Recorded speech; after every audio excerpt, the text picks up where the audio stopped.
What about a UFC fighter with that serious need of anaerobic cardio and all that? Could they get by on a red meat only diet? I think some of them can. I mean, I think it depends on how long you adapt. In fact, I've got boxers and UFC guys that are actually, I'm working with some of these guys.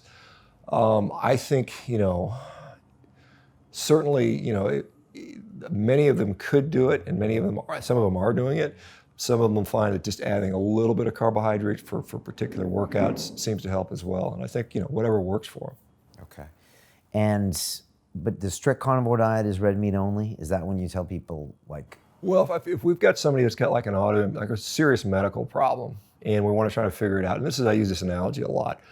Let's say we're playing the game of Clue. You remember Clue, where you have Colonel Mustard and the library with the candlestick, and we've got 500 Clue characters, and we're trying to figure out who did it. And you're like, it's going to take us forever, right? Because we got to do all the machinations of we're going through the rounds. But if you eliminate everything, you just make, hey, we're going to eat one food, basically, and then we're going to see how you feel. This is your baseline, maybe. Then add stuff back in, and that's how I deal with like people with autoimmune diseases, things where it's going to take a long time to solve. And it just seems to be a baseline diet. You think about, what did we start out eating? You and I, we started out eating breast milk, which is it's an animal product, right? It's saturated fat, cholesterol. Again, we talked about a little bit of lactose in there, but we start out on that diet and then we add things in there, and some of us tolerate it, some of us don't. Some things accumulate over years. Why people are having more issues than they used to? Why is leaky gut? Why is irritable bowel syndrome becoming more and more prevalent to where now 20% of Americans and 40% of people in Mexico have this? I think it's just this exposure to this chemical food-like stuff we're being fed, and we're becoming more sensitive to things that otherwise we might have had defenses against. And one of the other things I see is people go on a carnivore diet, and I've had people that were lactose intolerant. Now they can tolerate lactose. I've seen people that were like anaphylactically allergic to shellfish, and now they can tolerate shellfish. So I think there's something that goes on with our immune system, with our gut defenses. Most of our immune system is in our gut. We've got all this, all these immune things that are housed there. So I think there's, it's just a very efficient way. And I know people talk it as a last resort. This should be the last resort. I'm like, why?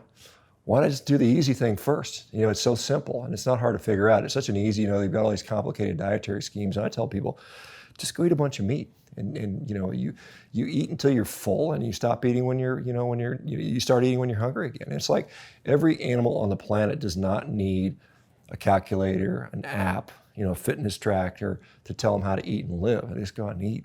And you should be able to, humans should have the same, a dietary strategy that works that way. And I'm finding with this diet, it works pretty well that way, because people they don't think about it. And they like that. It's like, I don't need to constantly worry and have anxiety about it. It's like how much, how hungry I am. I walked in the diner last night and I was like, take a steak, a dozen eggs, and a bunch of bacon. It was just simple. I mean, What do they say? They just laughed. The guys go back. You can hear the cooks. Hey, I got this crazy order. But I just, it's fine. Is it almost impossible to overeat when you're just on a carnivore diet? It's hard. It's not impossible, because I have seen people put on weight and body fat, and I think that has to. I would say what it would be really impossible to do is to take a relatively healthy young human being and make them obese feeding meat. I think that's probably close to impossible. But I think we have a lot of people whose appetite signaling mechanisms are so messed up, they just don't know how to stop eating. I think that happens. I think, and quite honestly, I've not seen anybody gain significant weight on that. The majority of the people tend to lose, particularly males more than females for whatever reason. I think there's hormonal reasons for that. But males, they love it, because they're like, just tell me to eat a bunch of steak and I lose 50 pounds. I lose my big beer belly and I become lean. I mean, that's pretty easy. But I think I don't dismiss calories. I know there's people that say that calories don't matter. I think clearly they do.